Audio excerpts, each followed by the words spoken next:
Hey guys, Mike here with StoneCoatCountertops.com. Today we're going to show you this really easy effect. This is simply done with our pearl metallic powder and a little bit of our white. We're going to show you just how fast this is to do in your own space anytime. This video is going to go over all the tips and tricks of how to do stone coat countertops in your own space.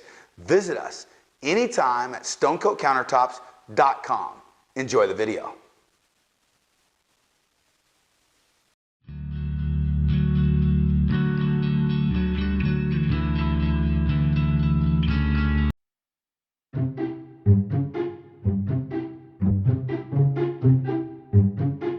Hey guys, Mike here with StoneCoatCountertops.com.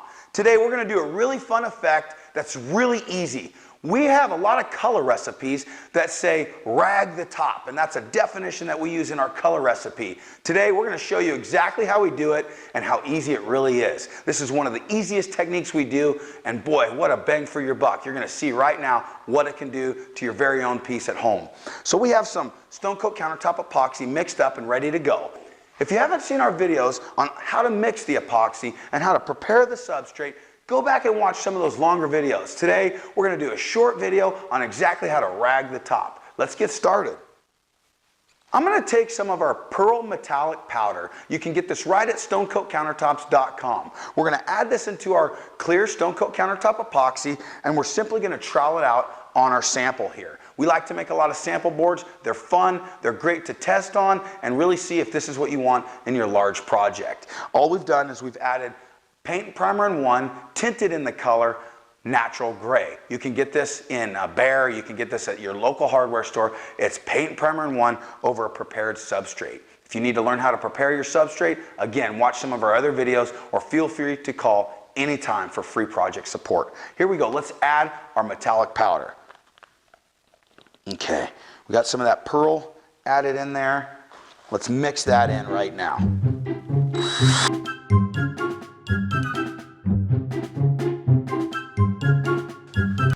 Okay, we got our pearl metallic powder mixed really well. We took our drill, mixed that up really well in the actual clear epoxy.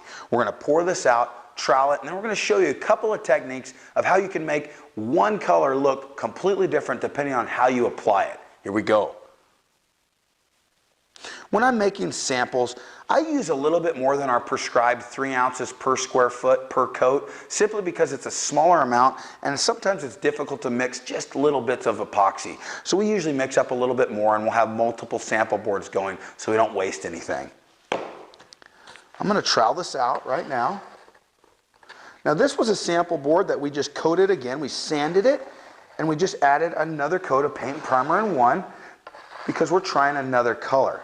So if you have redundant sample boards or you really don't like one, you can always sand it and do it again. And that goes for your project at home. Let's say a few years down the road, you want a totally different look in your kitchen.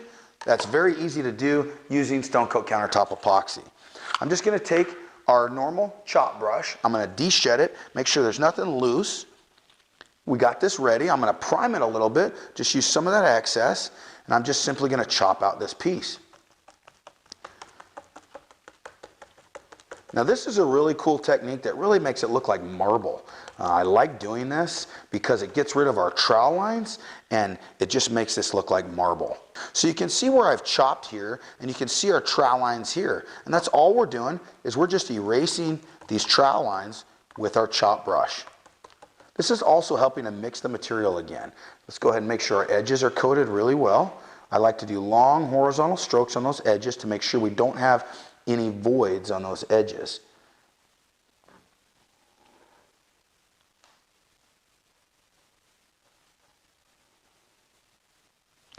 Okay, so you can see that the piece is marbling out because of that chopping technique, but we need to pop our bubbles. So let's use our torch and we'll pop those out.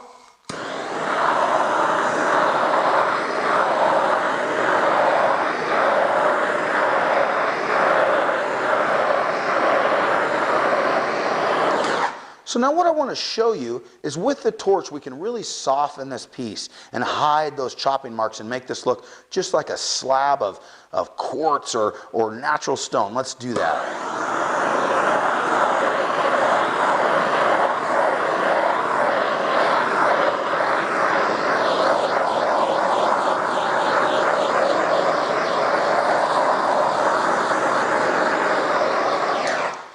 So the more that you torch it, it really softens it up and hides any of those marks and that sort of thing.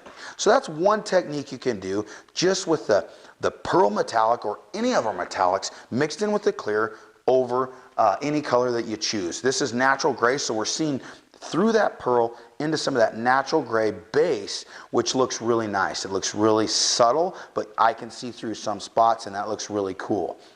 So let me show you the next technique. So I got a normal shop rag here. This is just a paper towel, and I'm just going to crinkle it up, and we call this ragging the top. We have some other videos on this, but we're going to show you right now how we do this and what it does for you. So we're just going to rag this out. We haven't added anything in here except for that clear with our pearl. And look at what it does. This is just really cool. You could go at an angle, you can go, but right now we're just going to make this look almost like a petrified stone. Just looks really, really neat here. I really like what this does automatically because these are very natural lines. Let's go ahead and torch it out again.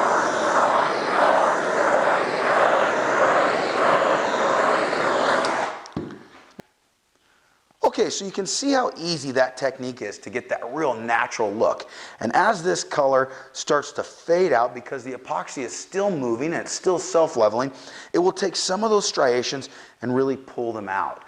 Let's say you didn't like this and you wanted to chop it again. You can go back and do that marbling. Because you have the working time in this piece, let's say you just wanted to marble some of it. Now you can make this really start to look unique. And all we're doing here is just changing technique and adding no color. So you can see what I did is I just chopped some right through that striated piece, and it's made it look more like a blotchy rock here, and you get that organic striation coming through it, and you could just change this up as you'd like. Let's go ahead and go back to that striation just because I like that so much how that was looking. So we're going to do that again. We're going to let this sit. We'll see what it looks like in about an hour or so, see if we still like it, and we may come back and rag it again. But you can see it's really easy to rag that. Let's torch it out a little bit just to remove our bubbles.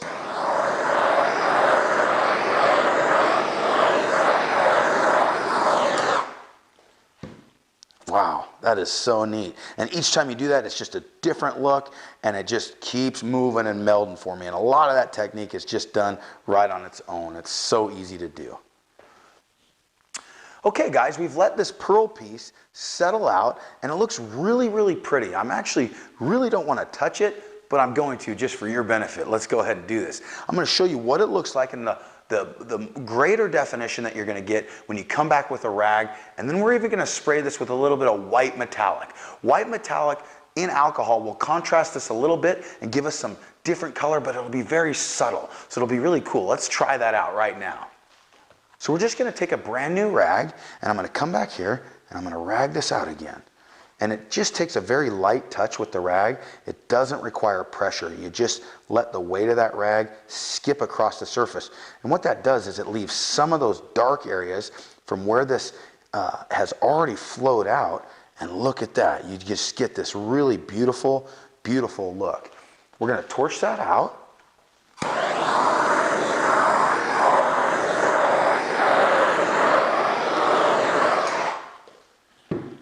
So we got that ragged out, and that looks really cool. And let's go ahead and spray a little bit of our white metallic mixed with the isopropyl alcohol. I'm going to shake that up, and I'm just going to blast it with a little bit of that spray. Wow, let's hit it all over it. Yeah, that's going to be really cool. So I'm going to let that sit for a second, and we'll torch that out and show you. I'm really glad we did that. Wow, that looks really neat. Let's let that sit for a second. We'll torch it out, and then we'll do some close-ups of what this thing came out like. That metallic really did wonders on this piece. Goodness. So in our piece here, as it's starting to lay out, that metallic will flow and it'll move. But what I'm going to do is I'm going to touch these spots where divots are caused, and the divots are caused by the alcohol creating surface tension. So let's go ahead and just break that surface tension in any of these that don't look natural. And that doesn't require a lot of time or a lot of effort, but we're just going to pop them with our finger. You want to wear gloves because it'll be a sticky mess if you don't. Boy, that's good. Now right now you can kind of see where I did that, but as this flows, it will continue to move. Let's go ahead and torch it just to erase some of that. And where I did that white metallic right here, you know, this is something that's hard to see on camera, but the iridescence of that metallic is really beautiful. I love that. I love that look because the light catches it a certain way. Now, this first coat's gonna be bumpy and full of divots and things like that just because of these different techniques we're doing. But as we go ahead and do our second clear coat, it lays out like a sheet of glass. And that's important. Make sure you keep your air off in your room after you get your heat and temperature up and you've done your second clear coat, especially when you want it to lay out. Turn the fans off, turn the HVAC vents and those kind of things off so you got still air. Shut off the lights so the bugs don't want to be attracted to the reflection, and you're going to get a great second coat. If you want more information on how to pour a second coat, you can visit us on our website or send us a question. We'll give you a link to a perfect video that teaches you any aspect of how to apply Stone Coat countertops.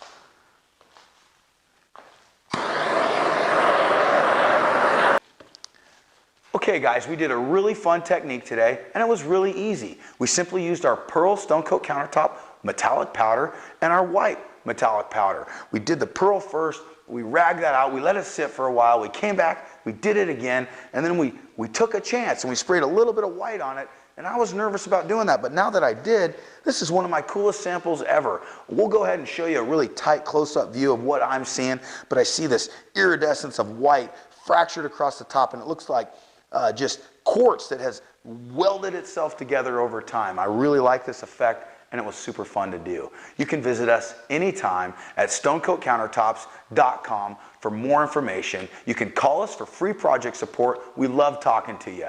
And remember, until next time, you got this from Stone Coat Countertops. We'll see you guys soon.